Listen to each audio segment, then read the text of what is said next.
Good afternoon, everybody. Hello, hello. We'll get started in just a moment. Let a few more people in. As we're getting started, you'll want to pull up chat. Linda's going to toss a couple of links in for us. First of all, we have an attendance link. So if you could take a moment to go ahead and click that attendance link, that would be great. That's going to tell us that you were here. It's just not really collecting any other information other than your name. And the really important thing with that attendance link, though, is it lets us send out some certificates after the workshop. So make sure you click that, codehs.com/Morrell-attend. And we'll be tossing some other links out there soon. Welcome, welcome. We're very excited to have you with us today. I know I am very excited about this workshop. I am a Portia super fan at this point, so I feel like I learn a ton every time we do a workshop. All right. Let me clear some things out of my way. We're going to go ahead and get started because I know Portia has a ton to cover and I want to take as little time as possible to get us started. So again, welcome everybody. We are very, very excited to have you all with us today. Again, if you haven't clicked that attendance link, go ahead and click that. That will let us go ahead and send you a certificate for attending this workshop today. We are so very, very happy you could join us today because we have a very special workshop with one of our phenomenal teacher trainers, Portia Morrell. And Portia is going to be taking us through live demo with P5JS. Love this coding language. If you haven't had any experience with this yet, you are in for a treat. It is amazing. And Portia is a phenomenal teacher to take us through it. So Portia, I'm going to turn it over to you. Hi. Hello, my name is Portia Morrell, and I am a teacher trainer for CodeHS. This is my third teacher trainer demo or PD. And so today here I am to do a live demo with P5JS, a creative coding language. I'm going to ask some questions just to get an idea of who is in the room, if you've ever done P5JS before. And also tell you a little bit about me before we get into the demo. So let's go. Just to recap, just in case if you've never used CodeHS before, we do need you to sign up by going to codehs.com/sign up in order for you to interact with many of the activities that we will be doing today. Here is my table of contents. We'll talk a brief introduction about me and about you. What is P5JS? We'll jump into our live demo, how to apply this in the classroom, a few tools in CodeHS that I found that I thought would be useful, and then we'll close. So I hope that sounds good. So a little bit about me. I was exposed to computer science in 7th grade, and I was excited about it. Back then it was Logo, which is now Turtle Art. And I also studied it in college. I've been part of the computer science education world since 2011, when I got my first taste as a coding instructor working for a summer tech camp. And then after that, after college, I became a after-school coordinator for STEM, including computer science, but also engineering. And then I became a full-time teacher for my current school as a French school on the Upper East Side of New York.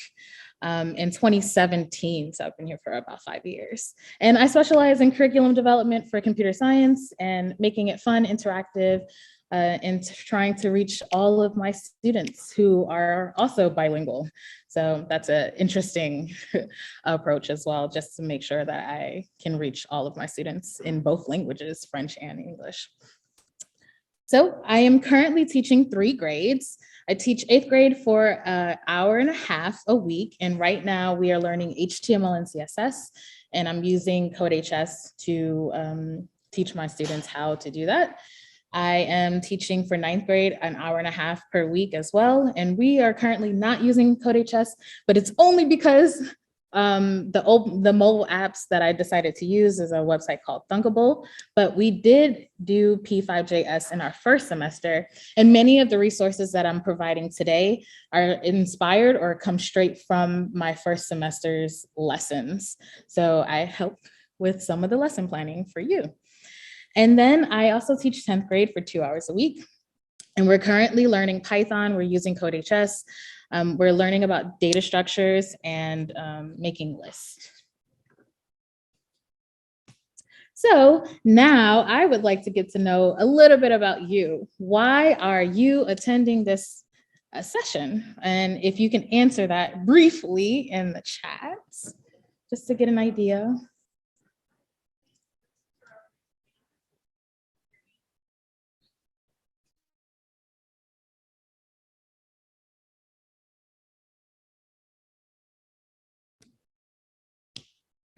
Lori, thank you.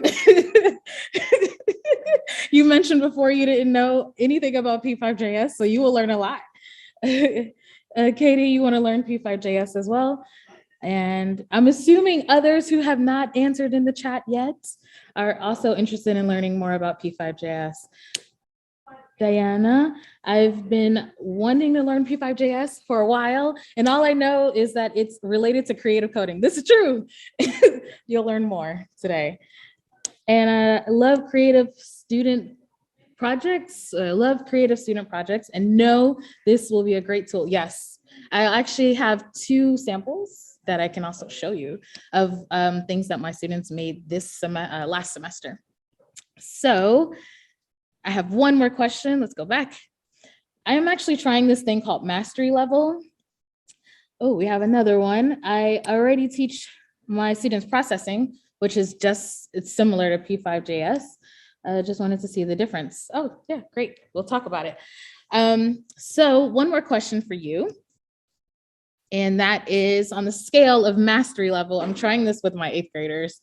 How comfortable do you feel with teaching P5JS? I'm assuming it'll be in the lower numbers, just if you've never used it before, but we have the grand master level of 5, expert, practitioner, we have apprentice and novice. When do you put a whole 0? It's not even an option. Okay. Thank you for your honesty. Okay, we have low numbers. That's okay. I hope by the end of this session, you feel at least at a level of 3 and approaching 4 and a 5.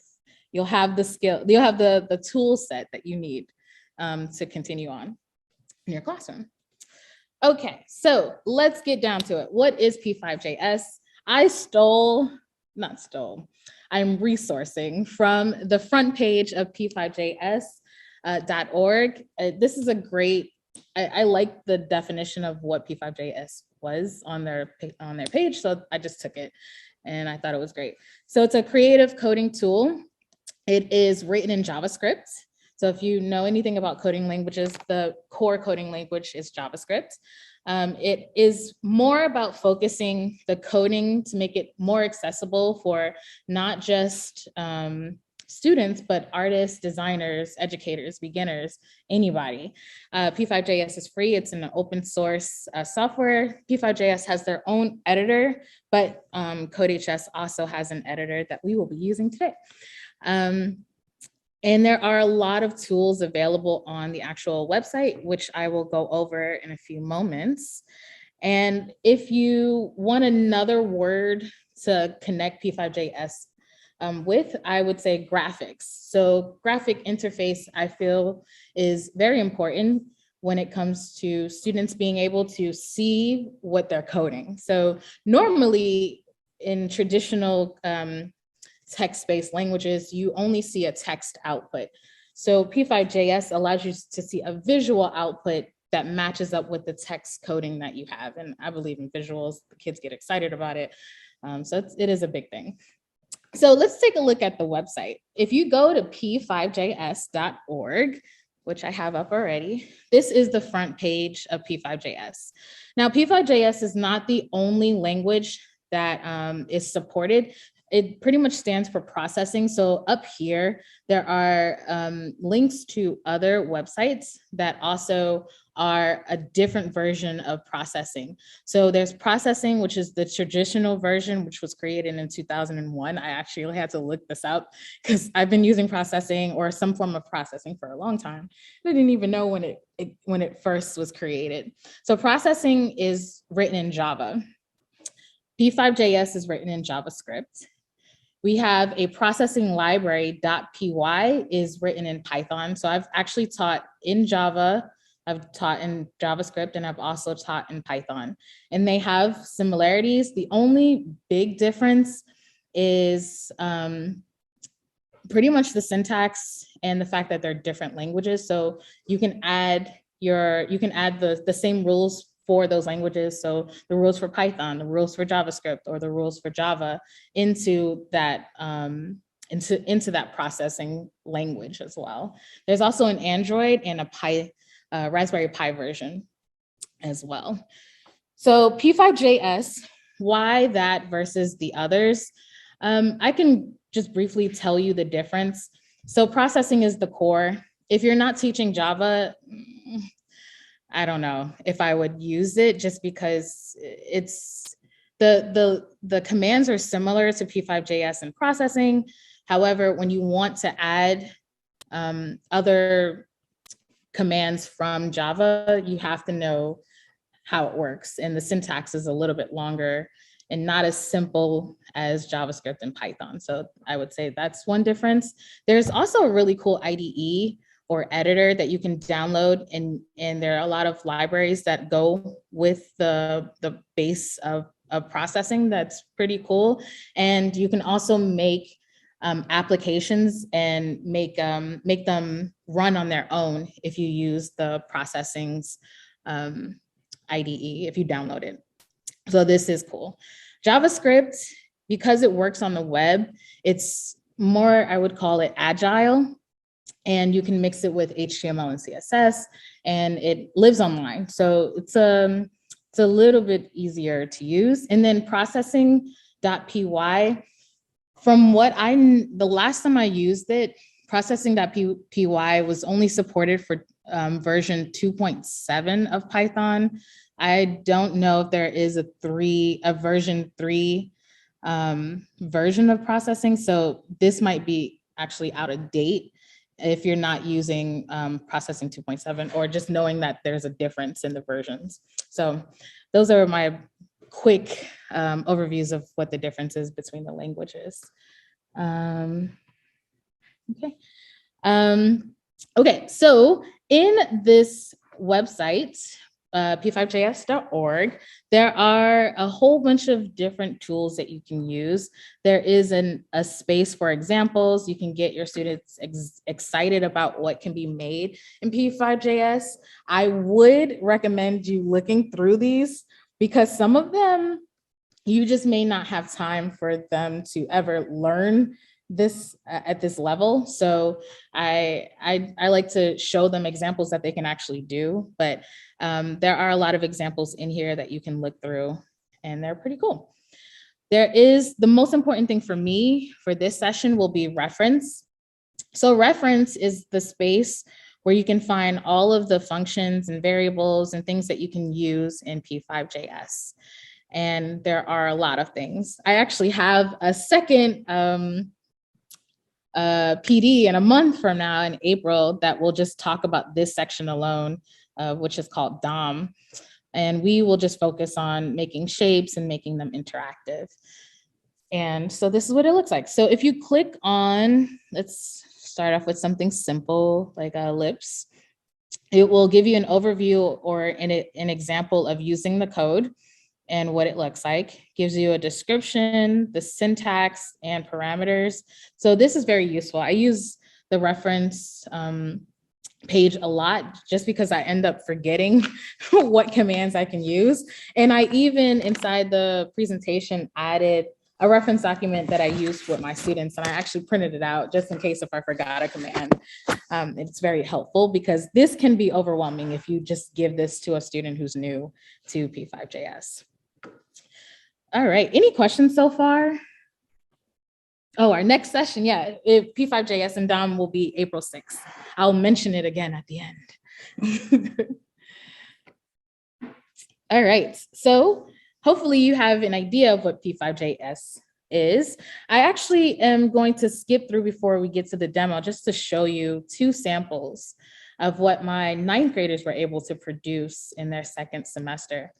So the students had to create a interactive scene, meaning they learned how to build and make shapes to make a scene, and then they had to learn how to use variables, if statements, and loops to get the thing to animate.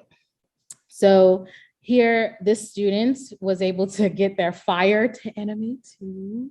And then if you click on this little button here, it will make the lights appear on the tree. And so we did this last semester, and that's why it's very festive. I'll actually drop it into the chat if anybody wants to take a look at it. And this link is also in the slides when we share them. This is our 2nd example. Had a student make a windmill. It took us a while to figure out how to get the whole windmill to rotate, but once we figured out how to get it to work, it was great. And then the car moves fairly quickly. Let me run that again just so you can see. So they learned keyboard inputs, how to click on something, how to get things to automatically animate. And yeah, it was a lot of fun for them because they got to be creative and come up with their own scenes. And they all made a variety of different things. So I think that's really cool. So now that you've seen real projects that students have been able to create, like I mentioned before, this is 9th grade. Let's actually get into the live demo. So I thought about which thing we can do that was interactive, but also very easily approachable because it has simple shapes. And I came up with the traffic light. So you can build this with me if you'd like. I don't know if your screen is big enough, but maybe you can have me on the side and then you also on the second half, building with me. And I can show you how you can do that in CodeHS. So I already have my code up, but I want to show you how to do it.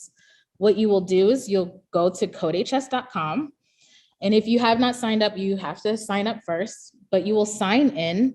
You can see all of my classes. We are going to go to the sandbox.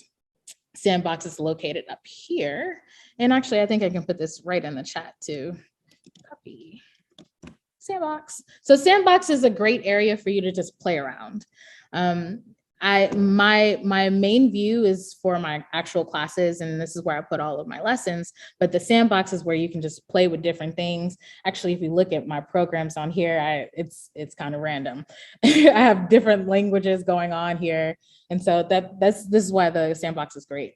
And this is actually the space where I figure out what is available in CodeHS, because when I create a program, you actually get to choose which coding language you want to program in. So for this one, we are going to create a program, if you want to call it P5JS, traffic light, something like that. And then you will press create program.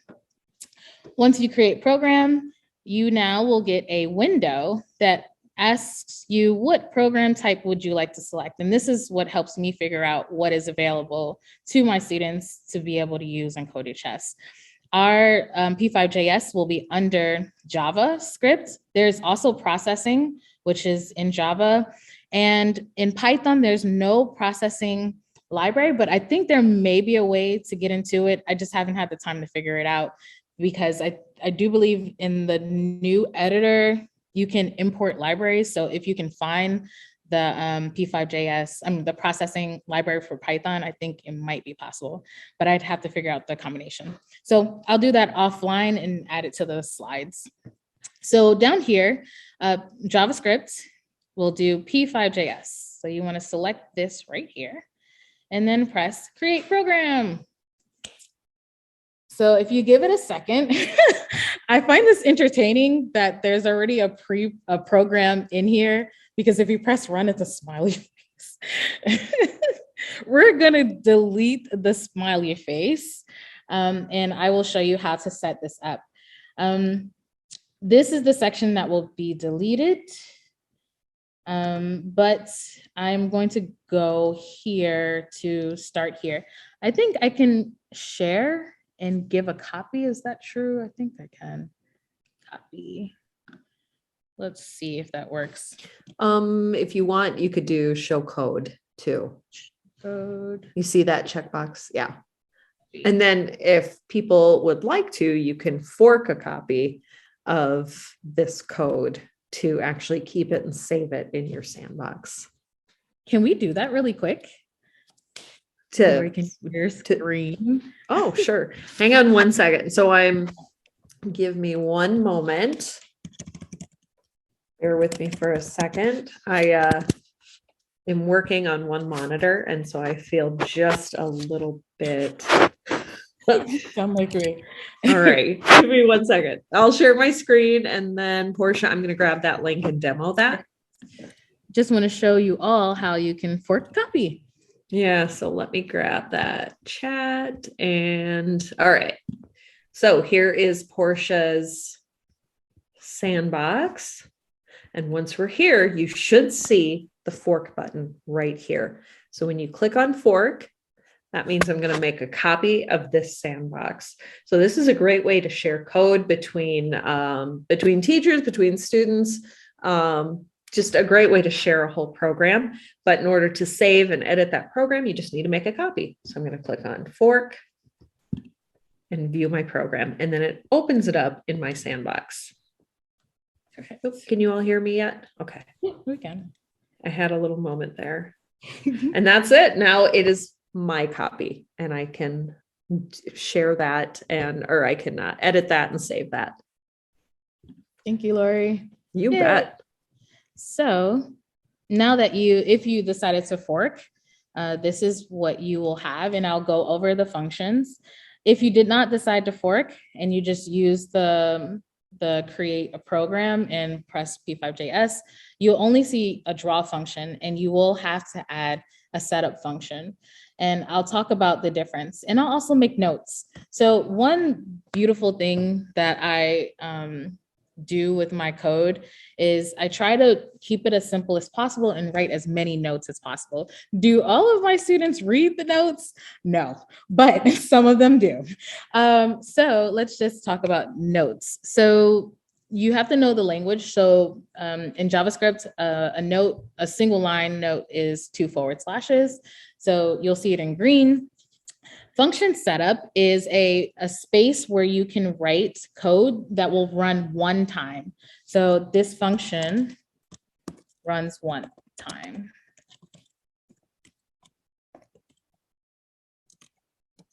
So creating the canvas is a function that you can use to create and make and determine the size of the canvas. So the first number is the width of the canvas, how wide it goes, and then the second number is the height.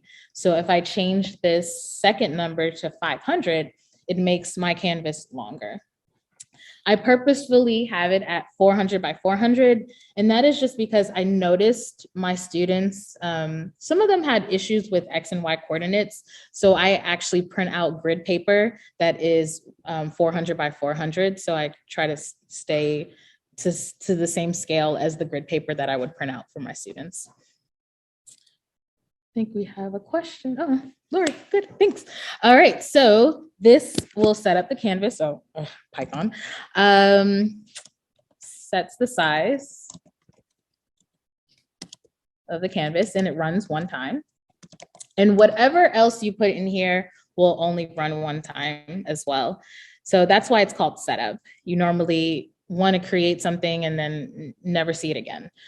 The draw function is a forever loop. So this function runs forever. Forever.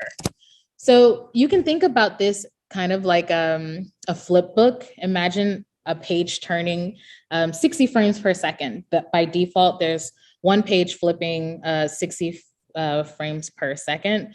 And we can change the frame rate, which we'll have to do in the traffic light if we get there, just to slow it down.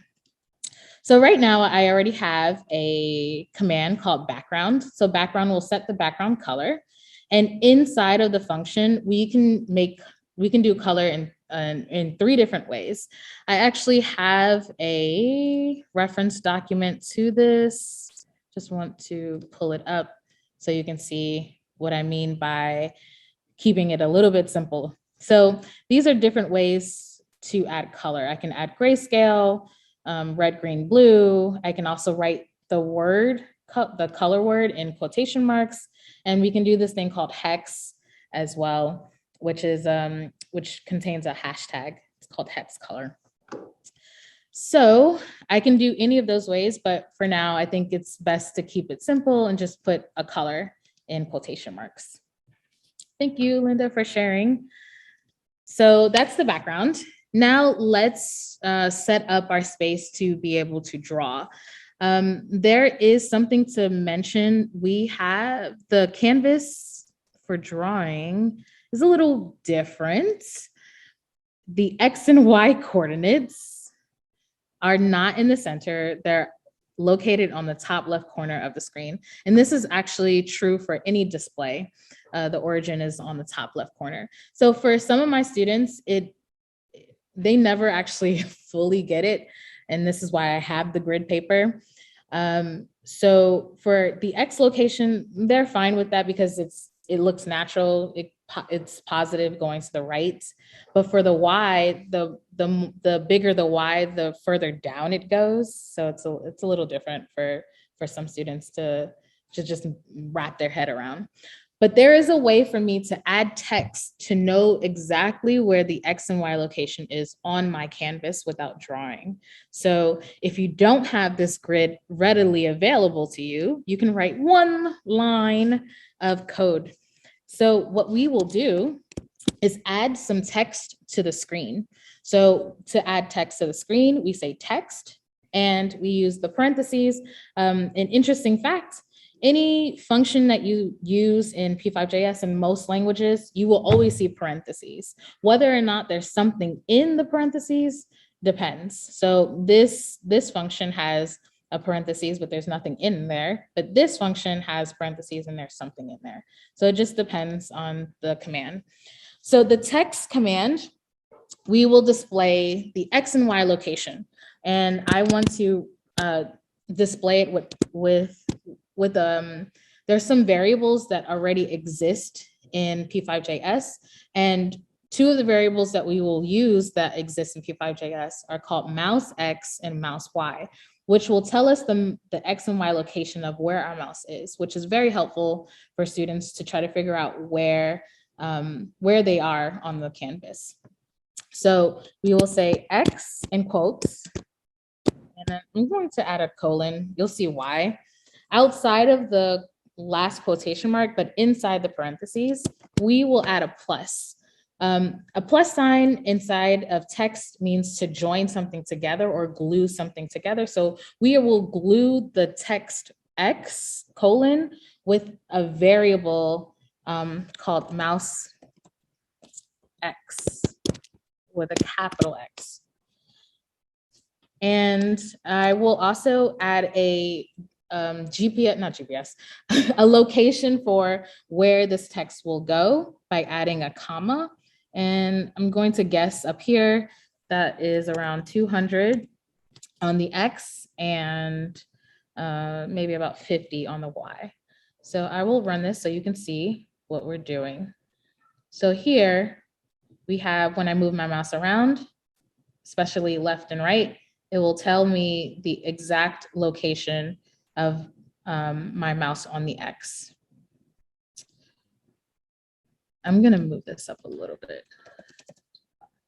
Let's see. So I also want to add my Y. So I'm going to go here and just add another plus sign. Let's glue the Y location there as well. So I'm going to say add a space so that they're not on top of each other, and then add a Y colon, and then my plus mouse Y. And here we go. Have my X and Y location of my mouse. And this will be very helpful for when we want to make shapes. Okay, so let's make a traffic light. The basic shapes of a traffic light are a rectangle and 3 circles. So you just need to know the rules about rectangles and circles in P5JS. Well, I have a document about this. So let's talk about our rectangle. A rectangle's function has 4 numbers. The first number is the X location. The second number is the Y location. And then the third number is how wide. And the fourth number is how tall or the height. And so when you add these 4 numbers into a rect function, you will end up with a rectangle. Now for an ellipse, it's the same numbers, X, Y with height, but the point is different. The X and Y location is different. The X and Y location for an ellipse is in the center. The X and Y location for a rectangle by default is on the top left corner. There are some functions you can add to make the X and Y location to go in a different spot, like in the center, but I just want to use it default, the least amount of code as possible. So just have the students just understand where the X and Y location are. So let's do a rectangle. You can make your own. I think I'm gonna start here for my rectangle, just guess. Let's see, that's 130 and 70, just round. So I say rect, and then 130, comma 70. And then how wide do I want to go? So some students, it takes them a while to get used to pixels. So I'll start off with just 100 and wide, and then tall. Let's do 200. Let's see what that looks like. And if a student likes that, then they can just move on to their next step. Maybe they want to make it wider. I normally have to keep pointing to what numbers have to be changed. So if you want to make it wider, you have to change the 3rd number. If you want to make it longer or shorter, you change the 4th number. Or if you want to move it over, left and right is the 1st number, up and down is the 2nd number. So depending on what you want to do, you make some changes. I think I want to make this a little bit more centered. It's going to bother me. So let's do that. Okay. I think this is a great opportunity to talk about color as well, to just do things at one time. So by default, when you make a shape and you have no color in your function, it will be white. And the stroke line will be black. You can control both of those colors by knowing the different commands. So the command to fill the shape is called fill, but you need to know where it goes. So in order to make a shape a specific color, you need to add a fill command above the shape. That's how it works. So I'm going to make a new line above the rectangle and add my fill there. And you will see why. So if I add fill, I will use parentheses and just say black in quotation marks, black, and press run. And here is my rectangle. Your rectangle does not have to be black. You can choose whatever color you want. And please let me know if there are any questions. All right, if you're satisfied with your rectangle, let's add some circles or ellipses. So there is layering as well. So the further down you go, the shapes are in the front. So if I make an ellipse after the rectangle, the ellipse will be in the front of the rectangle. So if I put it before it, it'll be behind it and you won't get to see it. So that's why we're doing it in this order. So let's make an ellipse. Same rules, X, Y with height, but the X location and Y location are in the center. So I think I'll make this an ellipse somewhere in the middle of this. So let's just say there, 225 and 135. If you want to make a perfect circle with an ellipse, does anybody know what you need to do with your width and height?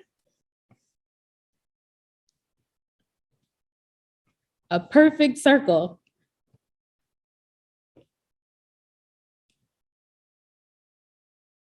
Divide by 2. Keep the dimensions equal. Yes. So if you do the same width and the same height, that makes a perfect circle. So if I do 25, 25, let's run it. It is there. It's just black. So I need to add another fill. And I will do, I'll just make it red. I'll go in the same order for now. Oh, it's not big enough. Let's try 100. Okay, this is gonna bother me. So you will have some students who are a little bit of a perfectionist, but I can't get it. We don't have enough time. I won't make it perfect. All right, so there goes my first circle. Now all I need to do is make my other circles. Hopefully I have enough space. Maybe make this smaller. So I can just duplicate the same pattern, fill color, ellipse, and you just need to move down. The only thing that should change, so our left and right isn't changing, our up and down is changing, so which is our second number. So everything else should stay the same except for your second number. So if I do this, I want to fill yellow. And I want to, I'll show you what happens if it's in the same location. The yellow overrides the red because the yellow circle is in front of the red. And so you can see how it layers. So I want to move this down maybe by 75 times 2. So, I could do math here, or I can just do a plus 75. Okay, that works. And then let's copy. Yellow turns to green. And then we have plus 75 times 2. So the times is the asterisk or shift 8. And so I can do that math. And then we have perfect going down. Or you can do the real number. So if you do 135 plus 75, that also works. In 135, 75 times 2 plus 135 here. But you can do math. That's cool. Is everybody good? Okay. So, so far we have a traffic light that does not animate. It's just a static shape or a whole bunch of shapes that look like a traffic light. And in order to create interactivity, I keep telling my students this, sometimes they try to cut corners, but there's no way to cut corners. You need to use variables. There's no way. If you do not create variety, there's no way you can create an animation. Mark, what is this? Can I copy? Oh, I can copy on here. Cool.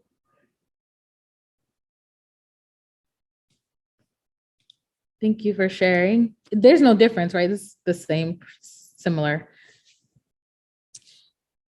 All right. So let's get this to animate. We need a variable.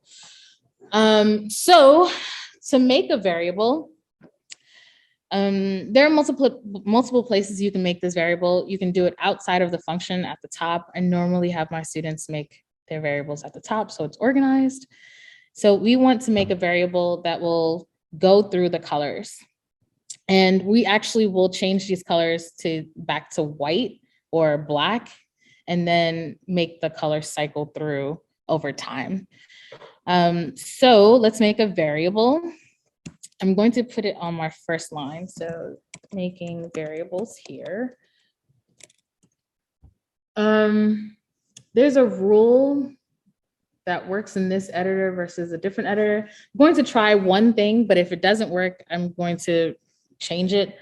There's a function called color, and you can create a color and put it into a variable. So for example, if I want to make red, I can say red equals color, and using RGB, which is red, green, and blue, I can say, give me all red, which is 255, comma, no blue and no green by saying 0, 0, or no green, no blue.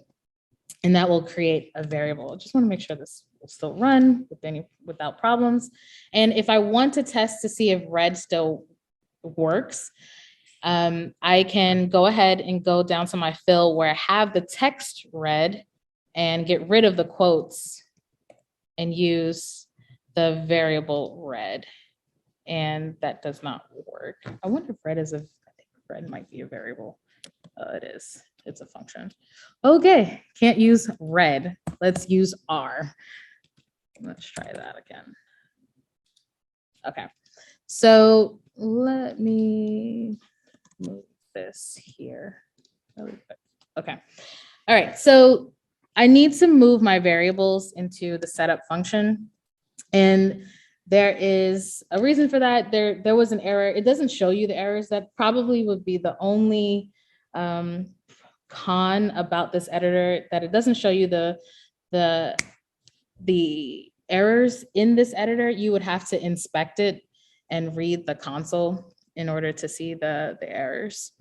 But we'll make our variables in the setup, and I will just call this R because there is a red function, so I don't want it to get confused with that.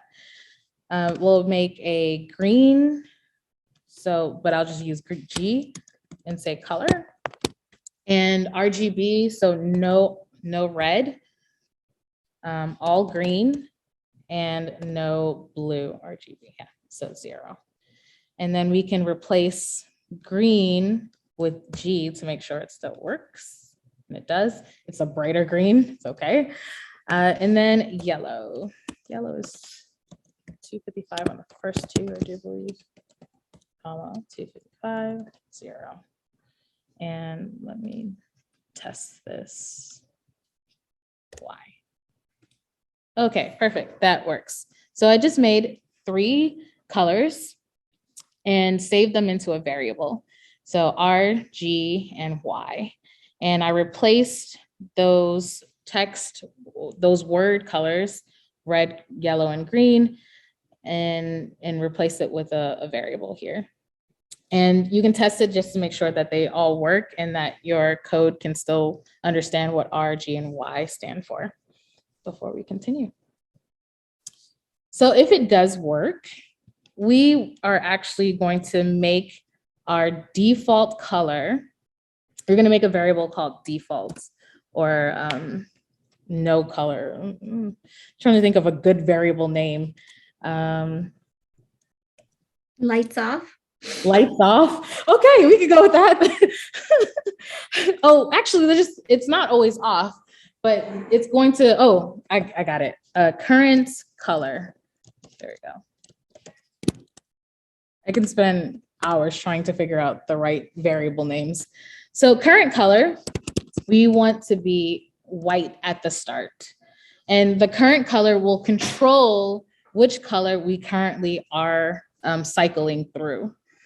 So instead of R, Y, and G in your fill, you will replace this with, I realize there are 3.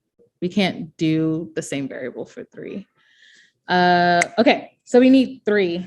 So let's do current color, R, do a capital R. Let's do current color, G. And they all will be white at the beginning. And then current color Y.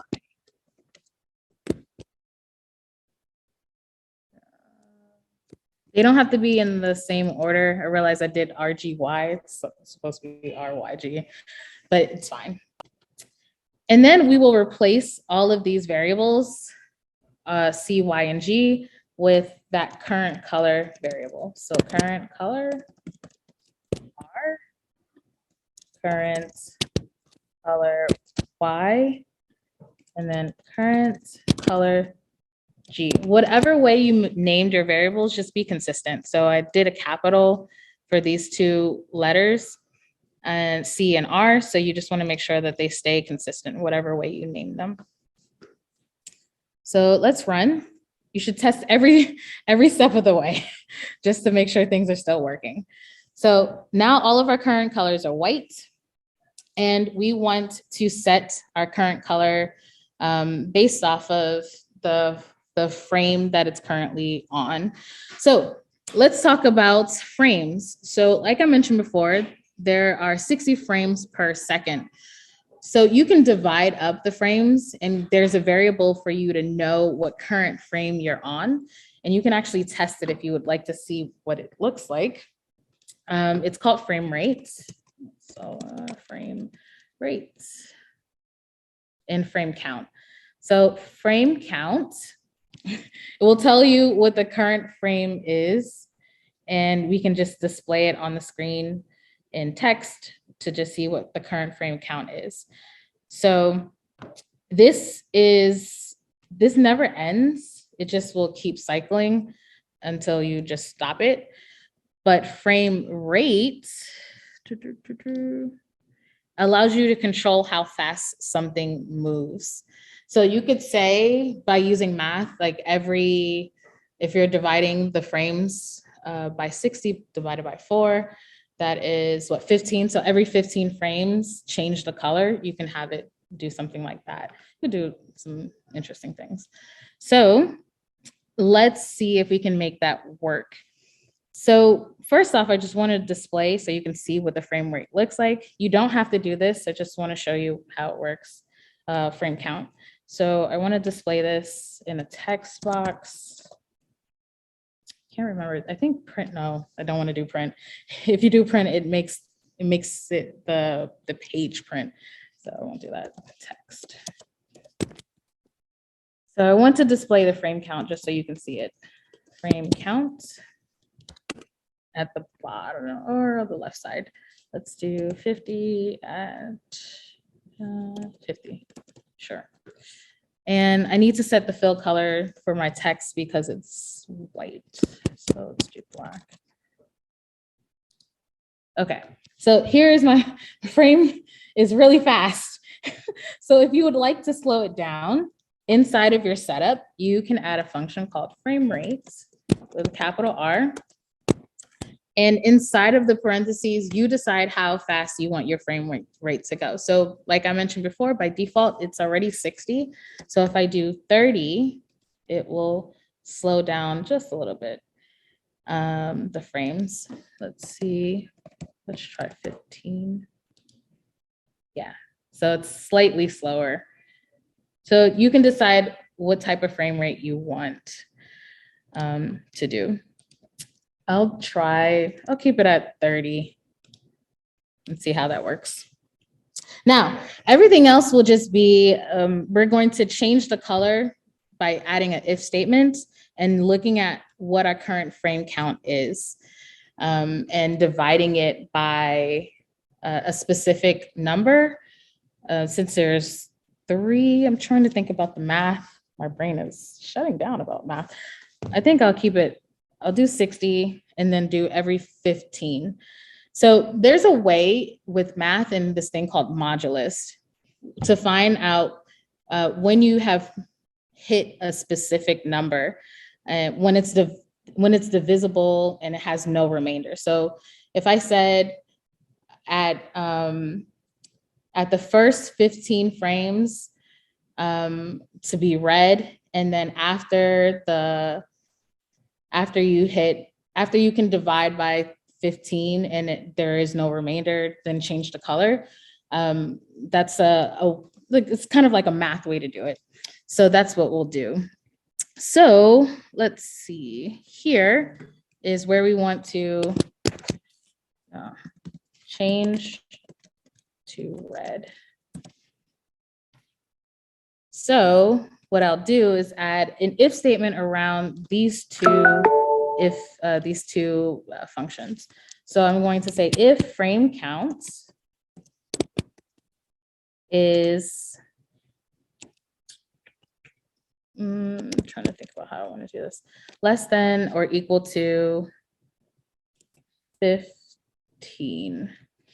Let's see how that works. And then to keep everything together in this side, in this if statement, we'll add a curly brace here and a closing curly brace at the end of the two functions here. So I'll just see what happens. So if the frame count is equal to, oh, my brain, I'm not doing this right.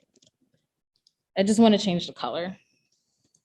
So if the frame count is less than or equal to 15, I want to set the current color for red to red. So it's currently white. So current color R will equal to R, which was what we set our red color to be. The other colors, just to make sure that they're not any other color, you can also add those variables just to make sure that they're set to white still. So I will just copy what I have up here to make sure that they're still white. So let's see if that works. And so less than, there's never a change. That's why, because nothing happens when it's not. So if I want to make sure that it's between 0 and 15, I would have to add another condition. So if it's less than 15, less than or equal to 15, I can just add an else statement just to see what this does.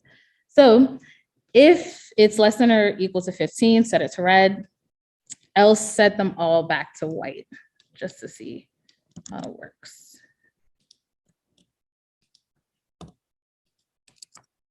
And then I'm looking at the time and we're gonna run out of time. So there we go, 15 frames is really fast, if you see that. So if I turn this, it's already 60 frames per second. So if I do this 30, it'll stay longer. So in between this, you can add an else if to do green and yellow. So you can say else if frame count is less than or equal to 30, if you want to do something like that. And then you want to set the, what's next? Yellow. You want to set the yellow to yellow and the rest to white. So I'll do yellow, white, and white. And there we go. Yellow, green, not green, red and yellow are there. I want to slow this even further. Let's do 4 frames. So I have red, then eventually you'll see yellow, and then last but not least, you'll have green. So we'll add one more statement. Count is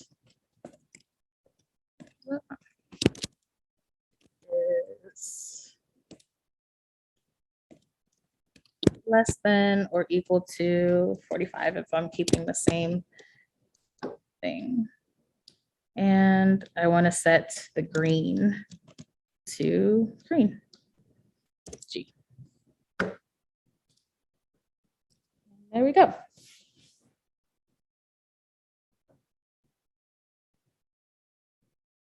And let me share this since we've run out of time. Okay. Done. And that is my demo. There were a few other things in here that you can look at, how to apply this in the classroom.